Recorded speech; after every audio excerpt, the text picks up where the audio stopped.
on the phone, it's a pleasure to welcome to the program, after literally weeks of scheduling snafus and whatnot, the author of Kill Anything That Moves, The Real American War in Vietnam, Nick Tersse. Welcome to the program, Nick. Thanks very much for having me on. Your book has gotten incredible acclaim and well-deserved. I want to start with the story of how you came to write this book, but before we get to that, Kill Anything. Well, let's start with that. How did you come to write this book? You know, I really stumbled upon this topic. I was a graduate student at the time, and I was working on a project on post-traumatic stress disorder among U.S. Vietnam veterans. And I used to go down to the National Archives, and I was trying to find basically hard data, official military reports to match up with self-report material, basically what veterans had told us about their service, when and where they served in Vietnam, what they were doing at the time. And on one of these frequent trips, I had struck out every research avenue that I pursued. And at the end of 2 weeks, it was my last day there, I went to an archivist that I normally worked with, and I told him that I couldn't go back to my boss empty-handed. I needed something, at least a lead to bring back. And he thought about it for a couple moments, and then he said a few words to me that really changed my life. He asked me if I thought that witnessing war crimes could cause post-traumatic stress. And I told him I thought that was an excellent hypothesis, and I asked what he had on war crimes. And within an hour, I was searching through box after box, thousands upon thousands of pages of reports about massacres, murders, rape, torture, assault, mutilation. It was a catalog of horrors. And I realized very quickly that these documents from a secret Pentagon task force called the Vietnam War Crimes Working Group, I realized that they weren't in the literature anywhere. And I decided that I wanted to work with them. And that's really what set me off on the path that led to Kill Anything That Moves. I mean, that is, what people have hailed as your book being so important. I mean, and I keep hearing. I've read a couple of interviews and seen some interviews with you, and the number, I guess there's about 30,000 books that have been written on Vietnam, and it's a stunning accomplishment to 40 years later, write a book that actually explains something new and so profound about the war as yours. And it is centered around that notion of that these atrocities were not one-offs, as we sort of have been under the mistaken assumption, but that there is something not quite systemic, but we'll get to that. But how is it that the Vietnam War Crimes Working Group, that all of that information was sitting there and no one had ever looked at it? Was it because this archivist had offered it to you in a way that nobody else had been offered? It's stunning. It stunned me too, and I asked him, who's worked with these documents? And he told me that people had looked at 1 or 2 cases, but never at the full collection at that time. So, I think one reason for this was the fact that the task force was kept secret during the war. It was operated unofficially out of the Pentagon, out of the Army Chief of Staff's office. So it really wasn't on the books in some way. So when these records were declassified by the Army, and I think possibly mistakenly, it was just a mass declassification, no one really was knew to look for them.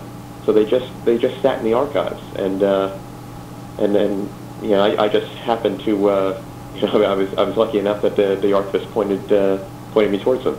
And so let's talk about the title of your book. Yeah, hi peeps, Tersse back and once again, as you probably know, because you're watching Tersse. So, this is a majority report. It's about a 30-minute, I think, video. Chatting to someone who's made a more in-depth investigation into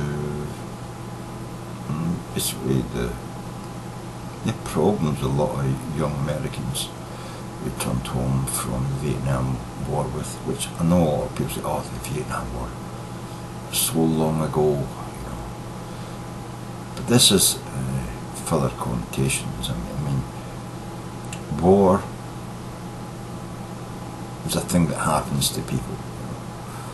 And if we can't have a look at what happened to the people who participated in the Vietnam War, and then think, well, some of that, you know, some of that psychological damage that was inflicted on the soldiers we sent into these wars, be it the Iraq War, the Afghanistan War,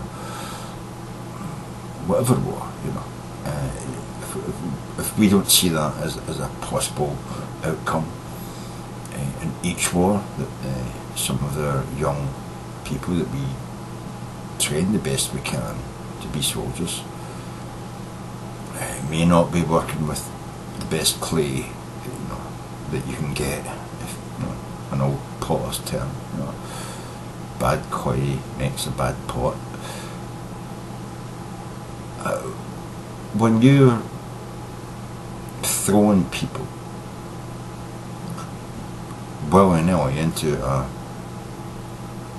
violent conflagration with other human beings, you know, human being against human being, you know, you don't really know what the psychological makeup of that individual person, that individual soldier is. You don't know what their breaking point is.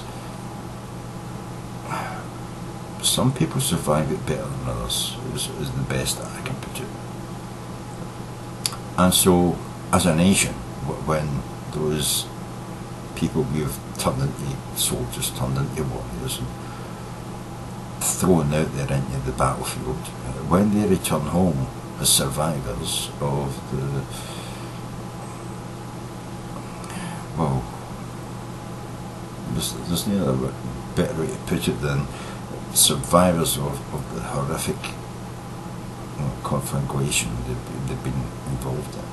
When they return home and are expected to become normal citizens walking down the road, you know, drinking coffees, eating burgers,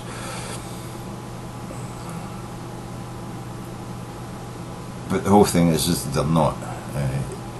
If they'd never went to war, they might have been normal citizens, but when they return from a war zone, when these people return from the horrific instances of their lives, which as a nation we have pushed on them,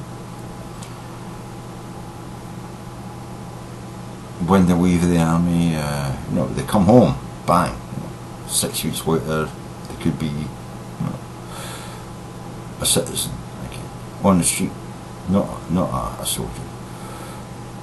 They're ex-military, you know, but they're expected suddenly to conform to the way our society is structured after being thrust into maybe for 2, 3, 4 years.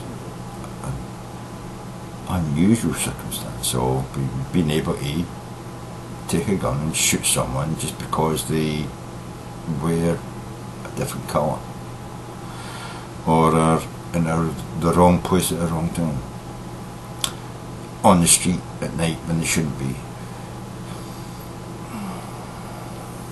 And invariably a lot of the people killed on the street at night who shouldn't be there are young people, because what young person hasn't went against their parents' authority to not leave the house, not go and see someone down the street? It's dangerous, you know. That young person's, you know,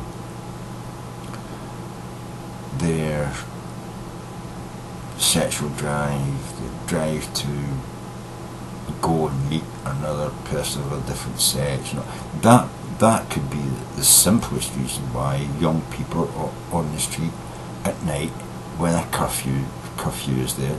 I mean, the disobey their parents when the curfew isn't there, why wouldn't they disobey their parents when the curfew is there?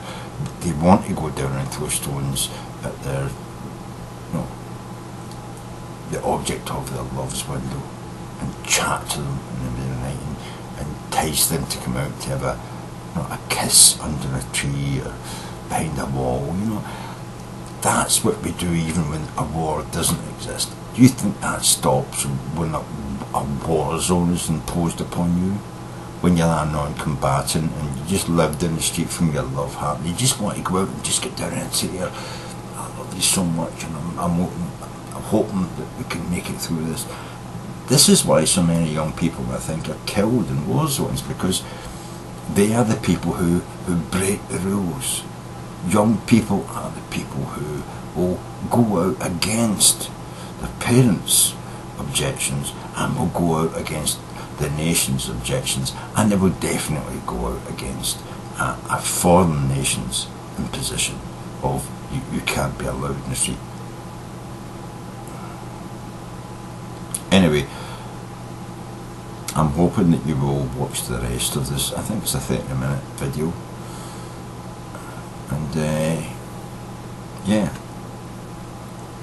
just thank you for my grandmother for this, and I hope you will accept that what I'm saying is, it's not to say that soldiers are bad for shooting people.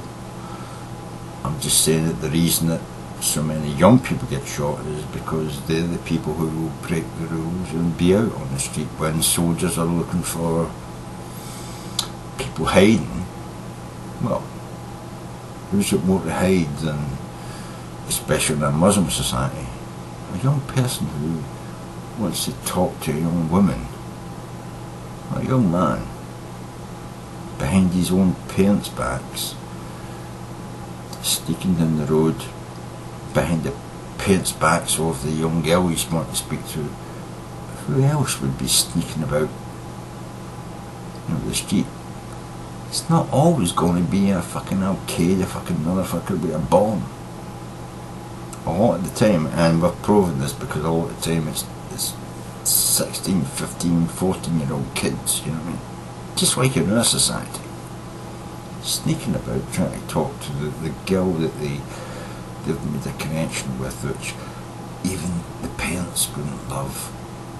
The parents wouldn't be, you know, wholeheartedly in agreement with.